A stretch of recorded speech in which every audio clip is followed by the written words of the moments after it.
अस्सलाम वालेकुम दोस्तों, उर्दू नॉलेज चैनल में आपको वेलकम।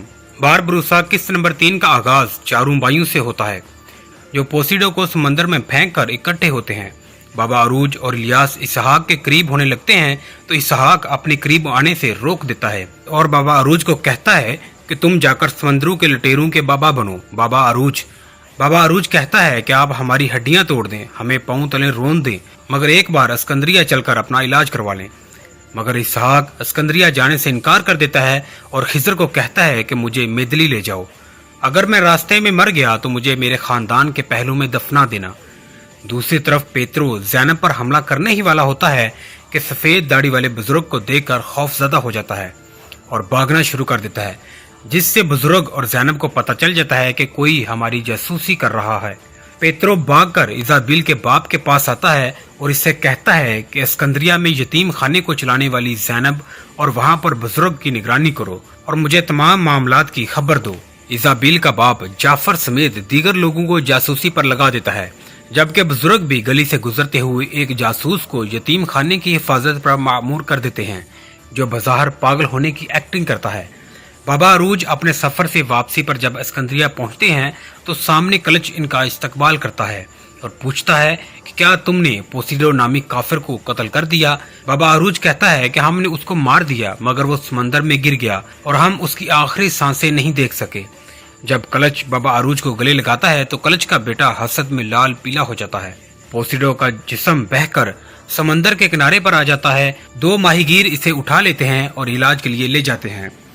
इसहाक मेदली पहुंचकर योर्गो को पकड़ लेता है और उसे मारता हुआ अपने बीवी बच्चों की कब्र पर ले जाता है, मगर योर्गो बड़ी होशियारी के साथ इसहाक के सर पर पत्थर मारकर भाग जाता है। पेत्रो अबू मोहम्मद को अगवा करने के लिए तेयो के पास अपने आदमी भेजता है जो उसे सोना देते हैं। तेयो कहता है कि इतने सोने के लिए तो मैं सुल्तान को भी अगवा कर लूं। पेत्रो के आदमी कहते हैं अबू मोहम्मद को हमारे हवाले करो और इससे भी ज्यादा सोना तुम्हें मिलेगा। अबू मोहम्मद रात की तारीकी में आसमान का मुशाहदा कर रहा होता है।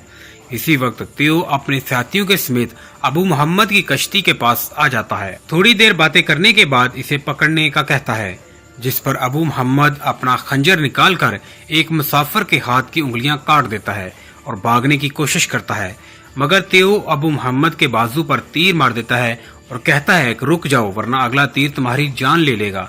तेयो के आदमी अबू मोहम्मद को अगवा करके ले जाते हैं। अबू मोहम्मद की कश्ती साहल पर जा लगती है और सुल्तान के फौजी कश्ती को देखकर समझ जाते हैं कि अबू मोहम्मद अगवा हो चुका है। सिपाहियों को कश्ती में कटी हुई उंगलियां नजर आती हैं। कमांडर सिपाही कहता है कि हमें अबू मोहम्मद को तलाश करना होगा, जिस पर सिपाही कहता है कि वाकया समंदर में पेश आया है, कोई गवाह भी नहीं, किस तरह ढूंढेंगे। कमांडर सिपाही कहता है एक इंसान है जिसकी मदद से हम समंदर के अगवाकारों को ढूंढ सकते हैं। कमांडर सिपाही बाबा अरूज के पास जाता है और इससे मदद मांगता है और कहता है कि बदले में तुम्हें जहाज दिया जाएगा जिसके तुम मालिक होगे और सोना भी दिया जाएगा। बाबा अरूज और इलियास इसकी पेशकश को कबूल कर लेते हैं, क्योंकि बाबा अरूज और इलियास को इजाबिल के जानब से काम मिलना बंद हो गया था। इजाबिल का बाप सारा काम जाफर को दे देता है। बाबा अरूज अबू मोहम्मद की तलाश से पहले इजाबिल के पास जाता है कि तुम्हारे पास से कश्तियां किस किस को दी गई थी। इजाबिल अपने वालिद के कमरा में जाकर खुफिया तौर पर मालूमात इकट्ठी करती है और बाबा अरूज को मालूमात पहुंचाती है। बाबा अरूज सफर पर चल पड़ते हैं। सफर के दौरान इलियास पूछता है कि हम कैसे तलाश करेंगे। बाबा अरूज कहता है कि हीराबाई ने कहा था कि अबू मोहम्मद ने तेयो के एक आदमी की उंगलियां काट दी थी। बाबा अरूज कहता है कि अगर तुम जहाज बानू के रईस होते तो ऐसे शख्स को अपने साथ ले जाते। इलियास कहता है कि नहीं। बाबा अरूज कहता है कि फिर क्या करते। इलियास कहता है कि उसे जजीरे पर भेज देता ताकि अपना इलाज करवाए। इलियास कहता है कि अब हम क्या करेंगे, जजीरे पर जाकर हर शख्स की उंगलियां देखेंगे। बाबा अरूज कहता है कि नहीं, हम इलाज करने वाले को ढूंढेंगे, जिस पर बाबा अरूज अपने साथी यार अली को आवाज देता है, जो उठकर सामने आ जाता है और बाबा अरूज कहता है कि तुम्हारे जिस्म पर कितने निशानात हैं। यार अली कहता है कि अल्हम्दुलिल्लाह 34 हैं। बाबा अरूज कहता है अगर 35 हो गए तो।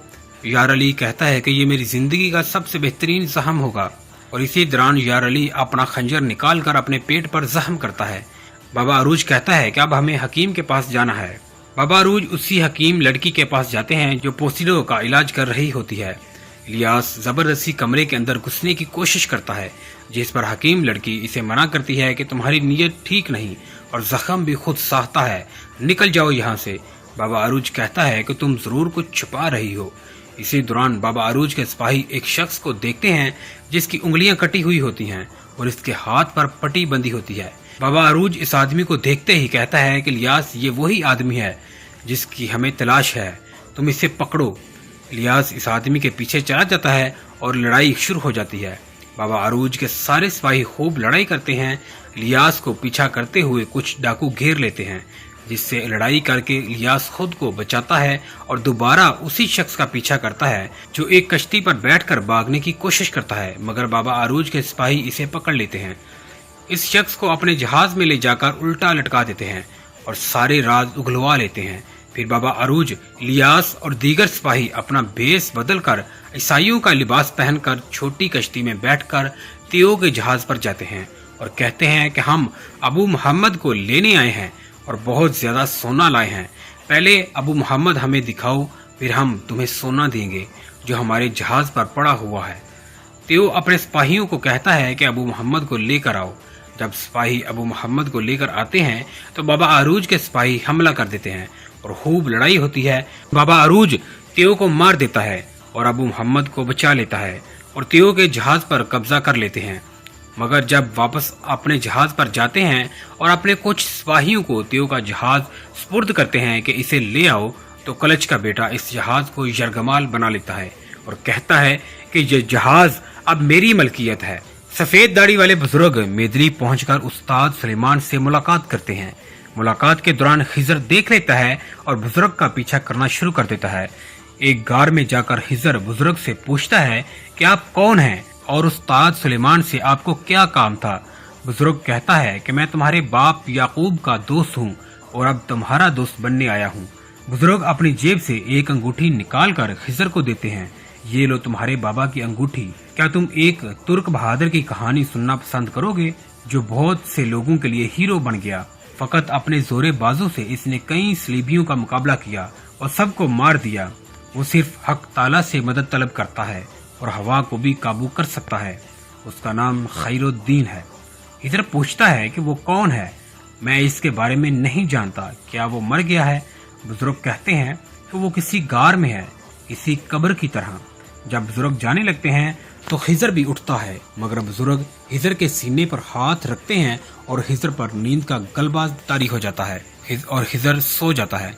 जब थोड़ी देर बाद बेदार होता है तो उसे सारा वाकया एक ख्वाब लगता है, मगर जब अंगूठी देखता है तो कहता है कि ये कैसा ख्वाब है जबकि अंगूठी मेरे पास है। खिजर परेशान हो जाता है और अपने उस्ताद सुलेमान के पास जाकर पूछता है कि वो सफेद दाढ़ी वाले बुजुर्ग कौन थे जिनसे आप बातें कर रहे थे, मगर उस्ताद सुलेमान किसी बात को तस्लीम नहीं करता। हमजा यतीम खाने से भागकर कुएं के पास जाता है जहां पर वो पहले रहता था और कुएं के डोल से कुछ राज निकालता है और पढ़ने के बाद उस्ताद सुलेमान की तलाश में मेदली की जानब निकलता है। ज़ैनब भी हमजा को तलाश करते हुए साहल पर पहुंचती है और हमजा को डाकुओं से बचाकर कश्ती में बैठकर मेदली पहुंच जाती है। बाजार में खिजर की तलाश में होती है कि नेको इनको खिजर के घर ले जाता है। खिजर को पता चल जाता है कि उस्ताद सुलेमान की जान को पेत्रो से खतरा है और पेत्रो के आदमी उस्ताद सुलेमान की जान लेने के लिए मेदली पहुंच चुके हैं। तो खिजर उस्ताद सुलेमान को अपने घर ले जाता है। इसी दौरान पेत्रो के सिपाही खिजर के घर पहुंच जाते हैं और कहते हैं कि हम तुम सब लोगों को मार देंगे। इसके अलावा तीसरी किस्त में ही पोसीडो को भी होश आ जाता है।